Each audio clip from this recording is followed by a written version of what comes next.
Assalamualaikum warahmatullahi wabarakatuh. Perkenalkan, nama saya Hafifah Qorik Maulani, NIM T2019-4031. Di sini saya akan menjelaskan tentang sistem ekskresi dan alat indera manusia. Saya akan menjelaskan proses pembentukan urin. Yang pertama yaitu filtrasi, yaitu penyaringan darah yang dibawa arteri aferan ke dalam struktur nefron yang berupa kapsula Bowman. Jadi yaitu filtrasi, yaitu penyaringan zat-zat yang beracun. Hasil filtrasinya itu berupa urin primer. Kemudian yang kedua yaitu reabsorpsi, yaitu penyerapan kembali zat-zat yang masih dibutuhkan oleh tubuh. Jadi hasil reabsorpsi ini berupa urin sekunder. Kemudian augmentasi, yaitu penambahan zat-zat sisa metabolisme seperti urea dan zat warna yang lain ke dalam urin sekunder sehingga dihasilkan urin sebenarnya. Jadi urin sebenarnya itu akan ditampung oleh tubulus kolektivus, dan akan terus mengalir ke uretra menuju kantong kemih. Setelah di sini urin itu akan ditampung sampai muncul keinginan untuk kencing. Jadi urin melewati ureter dan dibuang keluar tubuh. Setelah itu, gangguan pada sistem ekskresi. Yang pertama yaitu ginjal. Batu ginjal yaitu merupakan massa padat yang terbentuk di sepanjang kemih, berbentuk batu. Jadi seperti ini, ada batu di sepanjang kemih. Kemudian diabetes mellitus. Jadi diabetes mellitus yaitu peningkatan kadar gula yang tinggi, yaitu ditandai terdapatnya gula dalam urin, yaitu diakibatkan karena kurangnya produksi dalam insulin.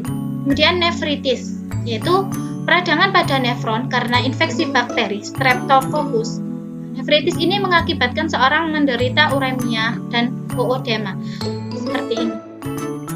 Kemudian gagal ginjal kronis, yaitu keadaan ginjal yang mengalami kerusakan permanen sehingga tidak bisa menjalankan fungsinya.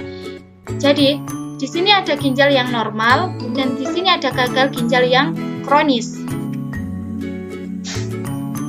Kemudian gangguan ekskresi kulit, yaitu serosis, keadaan kulit yang tampak kering dan kasar. Jadi keadaan ini tuh keseluruhan tubuh itu, terutama bagian tungkai bawah itu diakibatkan oleh kelembapan kulit yang rendah seperti ini, kulit kering atau serosis.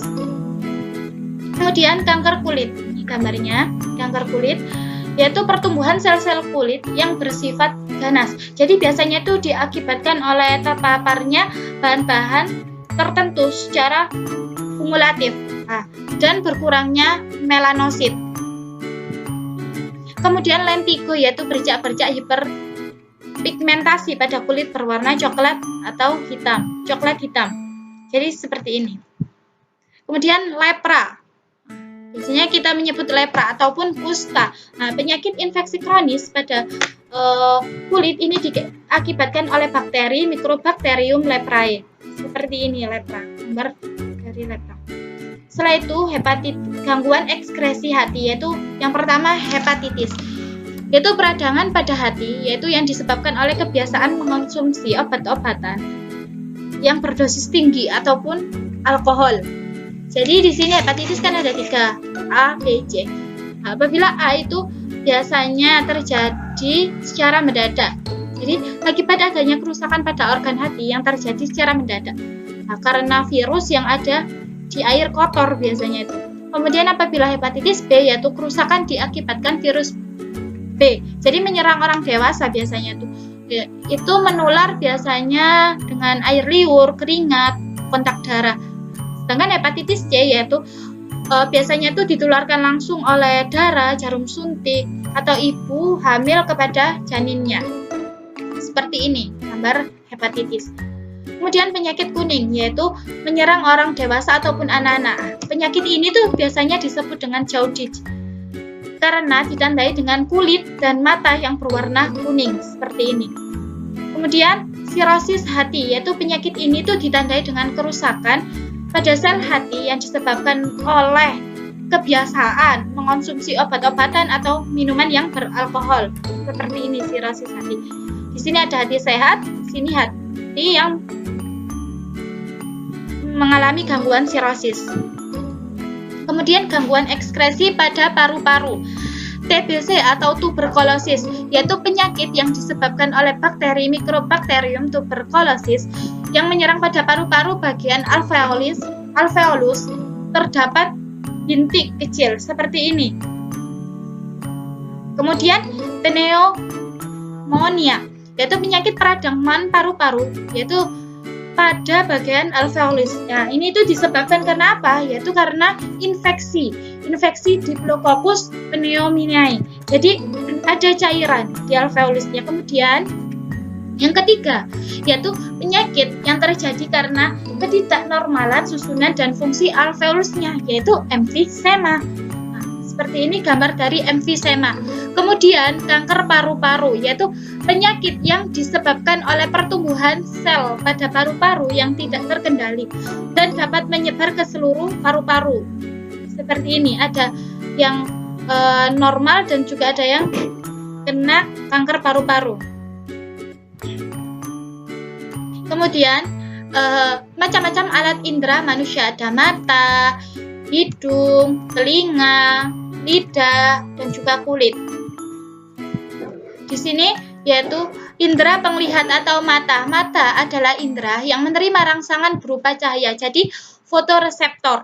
Nah, cahaya itu masuk ke mata itu ada urutannya, yaitu yang pertama kornea, kemudian aqueous humor, setelah itu ke pupil, ke lensa, vitreous humor, dan terakhir yaitu menuju retina. Dan tiap-tiap bagian mata ini itu memiliki fungsi yang berbeda-beda. Kemudian indera pendengar ataupun telinga. Telinga yaitu pendengaran yang menerima rangsangan berupa suara atau fonoreseptor. Mekanisme kerja indera pendengaran itu yaitu yang getaran suara, kemudian ke daun telinga, saluran telinga, kemudian membran timpani, kemudian ke malleus dan inkeus, kemudian ke stapes, yaitu kemudian ke koklea, dan kemudian ke organ korti dan sel saraf auditory yang terakhir yaitu menuju ke otak. Ini juga memiliki fungsi. Jadi tiap item atau tiap bagian memiliki fungsi masing-masing. Kemudian indera peraba atau kulit. Reseptor pada kulit itu sebagai berikut. Yang pertama, corpuscula passis ini yaitu merupakan saraf perasa tekanan kuat. Kemudian ujung saraf sekeliling rambut. Itu merupakan saraf perasa panas. Kemudian ujung saraf Kraussiae yaitu merupakan saraf perasa dingin. Kemudian corpuscula Meissner, jadi yaitu merupakan saraf perasa nyeri.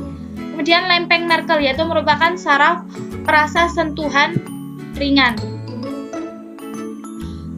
Kemudian indera pengecap ataupun lidah.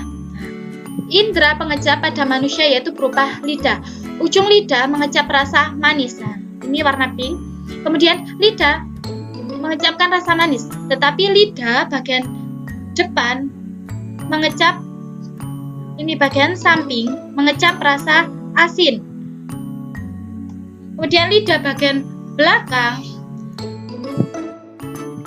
mengecap, ini pangkalnya ya, pangkal warna biru ini mengecap rasa pahit. Kemudian ada indera penciuman ataupun hidung. Jadi indera penciuman yaitu ada manusia adalah hidung. Nah, di dalam hidung ini terdapat saraf olfaktori yaitu yang menerima rangsangan berupa bau. Sekian presentasi saya pada video pembelajaran hari ini. Apabila ada salah kata mohon dimaafkan. Wassalamualaikum warahmatullahi wabarakatuh.